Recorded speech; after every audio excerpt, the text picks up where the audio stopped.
Before I start this story, I need you to know that I'm still in witness protection. The FBI told me I can share this now because he's finally been caught, but I'm using fake names for everyone's safety. My name is, let's call me Emma. I'm 24, and 3 months ago, I thought I was living in a fairy tale with the perfect guy. His name was Jake, or at least that's what he told me.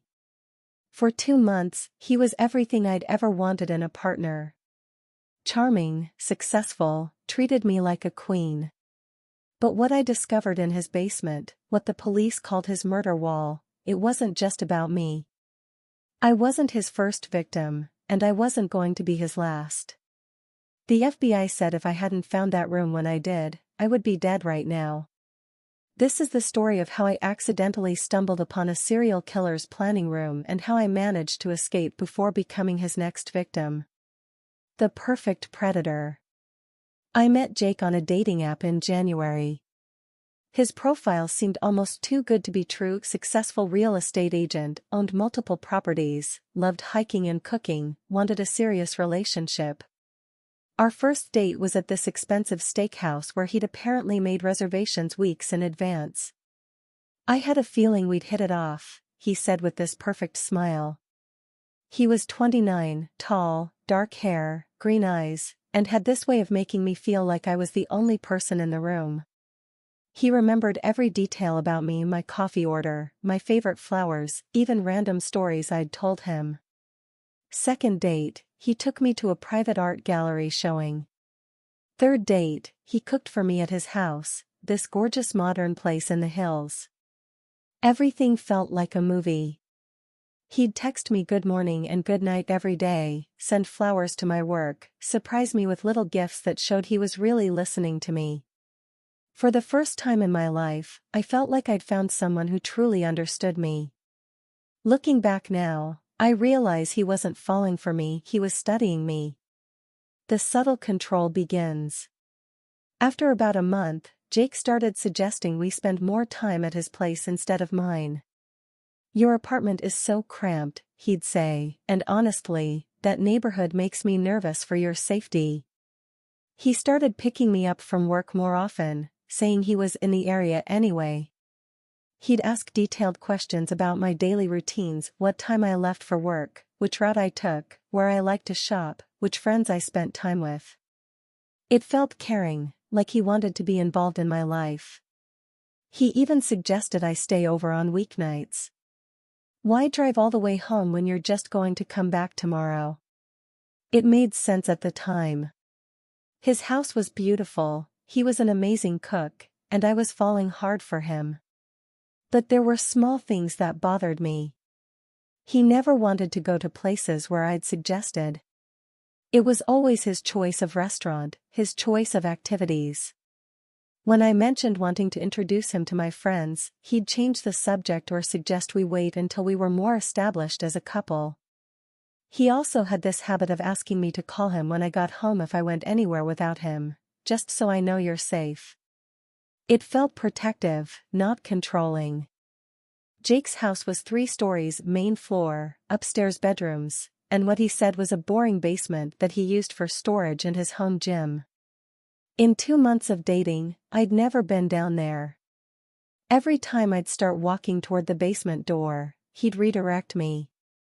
Trust me, it's just boxes and exercise equipment. Super boring. He'd laugh it off, but I noticed he always made sure to steer me away from that area. The basement door was always locked, which I thought was weird for a storage area. One time I asked him about it directly, and he said he kept valuable business documents down there and his insurance required him to keep it secured. That seemed reasonable enough. But I started noticing other odd things. Sometimes I'd hear sounds coming from down there late at night, not like someone working out, but like furniture being moved around. When I'd ask about it, he'd say he was reorganizing or doing some late-night organizing when he couldn't sleep. There were also times when he'd disappear for hours and say he was taking care of business stuff in the basement, but when he'd come back up, he'd seem different. More energized, almost excited about something. The discovery that changed everything. Last month, Jake had to go out of town for what he said was a real estate conference. He'd be gone for 2 days, and he gave me a key to his house.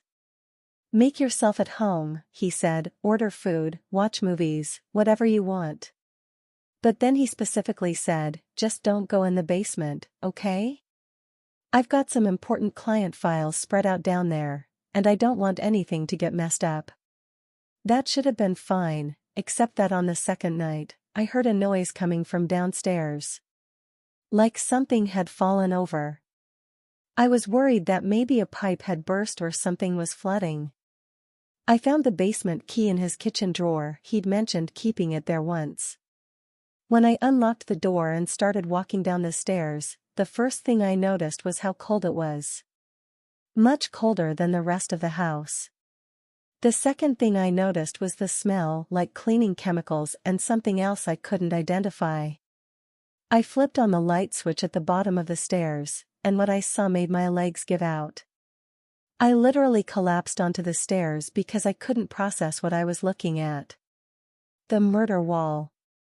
The entire back wall of the basement was covered with what looked like a detective's investigation board, but so much worse. There were photographs of women, dozens of them. Some looked like surveillance photos taken from a distance, others looked like they'd been taken without the women knowing. Each woman had a section of the wall dedicated to her, with photos, personal information, daily schedules, and what looked like detailed behavioral notes written in Jake's handwriting. But the most terrifying part was that several sections had red X marks drawn across them. And in the corner, there were newspaper clippings about missing women and unsolved murders. I recognized some of the faces from local news reports over the past few years. In the center of this wall was a section that was clearly about me. Photos of me leaving my apartment, at work, at the grocery store, pictures taken weeks before we'd even met on the dating app. My daily schedule was mapped out, my friends' names and addresses were listed, even my family members' information was there. But what made me start hyperventilating was seeing the preparation area. There was a table with zip ties, duct tape, plastic sheeting, and tools that I don't even want to describe. This wasn't just stalking, this was a killing room. And I realized that our entire relationship had been him preparing me to be his next victim. The escape and revelation. I took pictures of everything with my phone, my hands shaking so violently I could barely hold it steady. Then I heard a car door slam outside. Jake was supposed to be gone until the next day, but he was coming back early. I ran upstairs, locked the basement door, put the key back exactly where I found it, and pretended to be asleep on his couch. When he came in, he seemed surprised to see me there. "Hey babe, I thought you'd be in bed," he said, but something about his tone felt different. More calculating. I told him I'd fallen asleep watching TV and was just heading upstairs. But as I was walking past him, I saw that he had a large duffel bag with him, the kind you'd use to transport things. I went upstairs, pretended to go to sleep, but instead I climbed out his bedroom window and ran to my car. I drove straight to the police station. What they told me was even more horrifying than what I'd found. Jake's real name was Michael, and he'd been on the FBI's radar for months. They'd connected him to the disappearances of at least 6 women over the past 3 years, but they hadn't been able to prove it until I brought them the evidence from his basement. The women whose photos had red X's over them, they'd all been found dead, but the cases had gone cold. The FBI said I was incredibly lucky to have found that room when I did, because based on his pattern, I was probably days away from becoming his next victim. They arrested him that same night, and he's now serving life in prison without parole. I'm sharing this story because I want every woman to trust their instincts.